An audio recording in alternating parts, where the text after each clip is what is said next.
Welcome to the Deep Dive, where, well, we dive deep.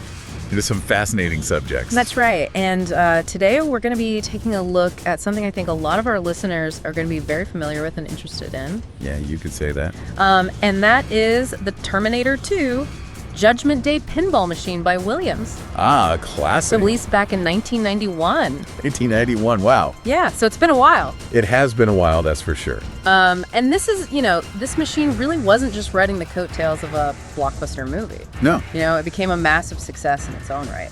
Absolutely. In 1991, that was really a high point for pinball. Yeah. And T2 was right there leading the charge. And the thing that gets me is just how it managed to be this huge commercial success. Right. But also a real innovator when it comes to pinball. Yeah, the technology. Technology and design. Exactly. Especially for that era. Yeah. So, as always, we've got to thank our amazing listeners out there. Absolutely. Because you guys have sent in just a ton of info on this. A wealth of information. Yeah, we've got everything from its historical context, how it was developed, the technical breakdowns, the nuts and bolts of how this thing works. The nitty-gritty. And the gameplay, of course, which is super important. Of course. But yeah. even, going into the cultural impact. Right here. And, what it means for collectors today. How it's held up. Yeah, so our mission today is to really, really dig into all this. That's right. And figure out why this game is still such a landmark. No way, Jose. So, to set the scene, let's start way back in 1991. Okay. What was going on at Williams? What was the pinball landscape like at the time? So 1991, Williams Manufacturing was a powerhouse, a real powerhouse. Okay. In the pinball industry. Yeah. They were consistently putting out high quality, very engaging machines. Right. And it was a competitive time. Oh, I bet. But they were really, really at the top of their game. Now, I think it's important to remember the importance of licensed themes at this time.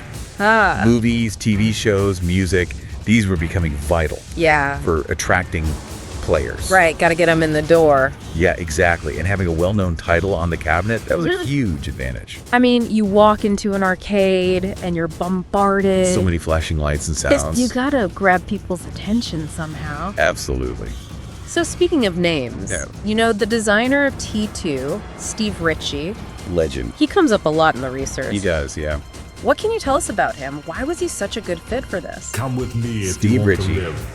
His name is synonymous with pinball. Yeah.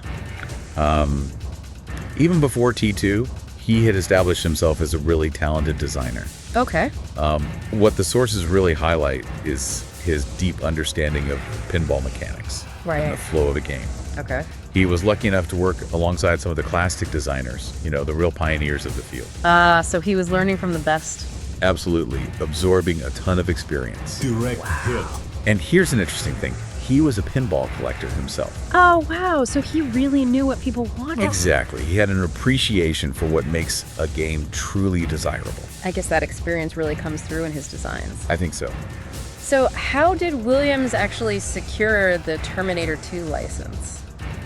Well, Terminator, back then, it was massive. Huge. Still is today. It's iconic. Absolutely iconic. Yeah. So for Williams to get that license, Yeah. that was a major coup. It really was. And the collaboration between Steve Ritchie's team Right. and the people behind the movie, that was key. Oh, I bet. This wasn't just slapping some pictures on a machine. No. It was about integrating those core themes, those memorable characters, Yeah. and even specific scenes Destroy. Oh, wow. right into the everything. gameplay. That's cool. It was about synergy, Yeah. making sure the game felt like the movie. So it wasn't just a cash grab. No, it was a real partnership. Yeah. Okay, so let's talk about the machine itself. Okay. The technical specs, the design. Right. I remember that playfield being packed. Oh, it was very dynamic, So much going on. but it was all purposeful. Okay. You had this thoughtful arrangement of Reloaded. ramps, targets, Yeah. and of course those key thematic elements. Like what really stood out? Well, the plasma cannon, right in the middle. Oh, yeah. It was a centerpiece, both visually and for the gameplay. Right. And then you had the T-1000 figure, Yeah. and the network of ramps. It was all designed to evoke those chase scenes. So they really thought about how it all looked. Absolutely, they wanted it to be exciting, but also have strategic depth. That makes sense. So those components weren't just for show. No, they each had a specific role. Okay, so, most pinball machines have the basics, right? Yeah, the flippers. Real puppers. Pop bumpers, those mushroom-shaped things. Yeah. But T2 had some special stuff, right? Right. So beyond those basics, you had ball lock mechanisms. Don't move. Those are crucial for multi-ball, Okay. which is where multiple balls are in play. Right, it's crazy. Super exciting. Yeah? Then there were target arrays, Okay. groups of targets that trigger different events. Ah, like combos. Exactly. Fine. And then the electromechanical assemblies, those powered the unique elements. The cool stuff, the plasma cannon, the T-1000. That's right. It was all very integrated. Really well thought out. Yeah. So let's talk about those technical innovations. This is where things get really interesting. Let's dive in. T2 really pushed the boundaries of what was possible at the time. It did, and it started with that rotating plasma cannon. Oh yeah, what made that so special? It was a motorized unit Okay. that could actually aim and fire pinballs Wow. at targets on the playfield. So it wasn't just a decoration. No, it was interactive. That's so cool. It added a whole new layer to the gameplay. And then there's Arnold. Yeah. I mean, hearing his voice coming from the machine, That was groundbreaking. that must have been so cool. Back then, pinball machines mostly used synthesized speech. Yeah, that robotic stuff. Exactly. So to have those digitized samples. And iconic lines. Hasta la vista, baby. Yeah. I can hear it now. It was a huge draw. I bet. And it really added to the atmosphere. It did, yeah. What about the lighting? The lighting. The sources say that was special too. It went beyond just illuminating the playfield. Okay. You had synchronized flashing lights Ooh, coordinated with the sound effects. nice. It made it so much more dynamic. Very cinematic. Exactly. And finally, the T-1000. Yes, the liquid metal. That thing was crazy. It was a clever piece of engineering. Okay. It mirrored the T-1000's abilities from the movie. Get down. So how did that work in the game? Well, there was this target. Okay. When you hit it, it would reveal something Right. or interact in a way that mimicked the shape-shifting. That's cool. Some versions even had parts that would move. Oh. So it wasn't just a static figure. It was really part of the game. Exactly. Okay, so with all these features, Yeah. what were the main things players were trying to do? It was all about progressing through different game modes, Okay. which were inspired by the movie, of course. Right. So hitting specific targets in order, completing tasks, surviving events. Sounds intense. It could be. And of course, multi-ball. Ah, yes. Multi-ball, the holy grail. Got to get those extra balls. Yeah.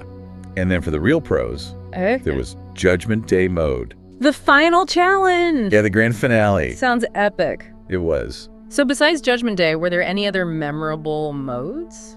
Absolutely. There was Tank Chase Yeah. and various encounters with the T-1000. Okay. Each mode had its own rules, objectives. So it wasn't just the same thing over and over. No, there was variety. Yeah. And it kept players coming back for more. Great shot. So for those of us who aren't pinball wizards, were there any strategies to do well in T2? Definitely pinball is about skill, Yeah.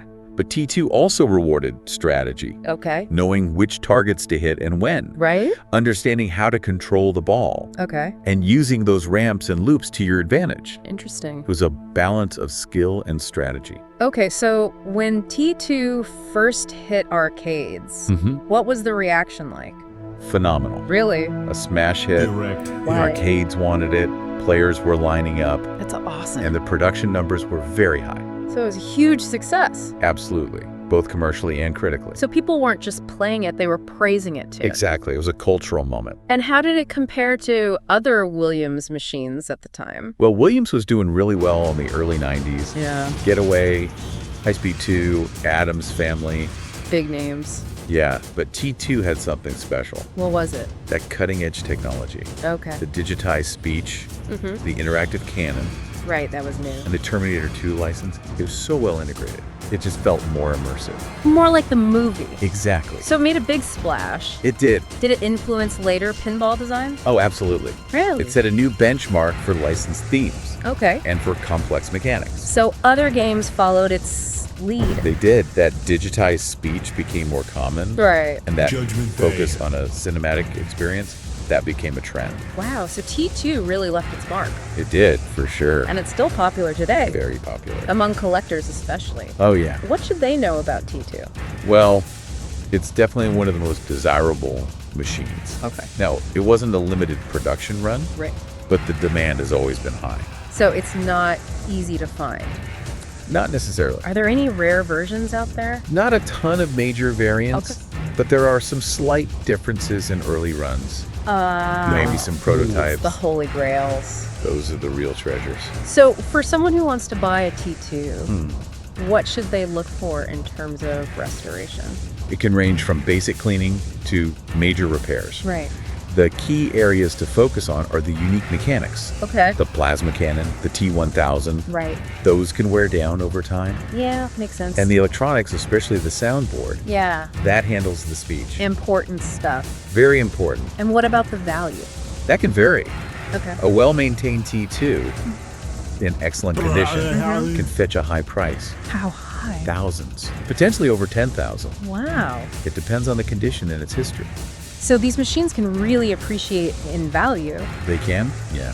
Now, your research mentioned some interesting details. Oh, yeah. Any fun anecdotes or curiosities you came across? Well, getting Arnold's voice right was a big deal. I bet. They wanted those lines perfect. Yeah.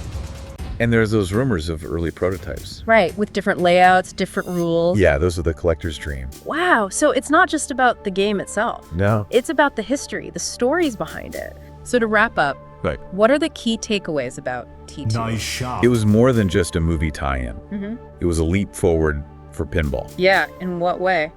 The technology, the gameplay, the immersion, Right. it captured the excitement of the movie perfectly. Yeah, and it's still loved today. It is, by Yeah. players and collectors. It's a real testament to its quality. It really is. It makes you think, About what? why these physical games still matter in our digital world. Yeah, it's interesting. That tactile experience, that unpredictability, It keeps people coming back. something to think about. Definitely. Thank you so much for all your insights. You're welcome. And to our listeners, thank you for the amazing research. Yeah, thank you. You make this show possible. We couldn't do it without you. Hasta So la until vista, next time, baby. keep diving deep. See you then.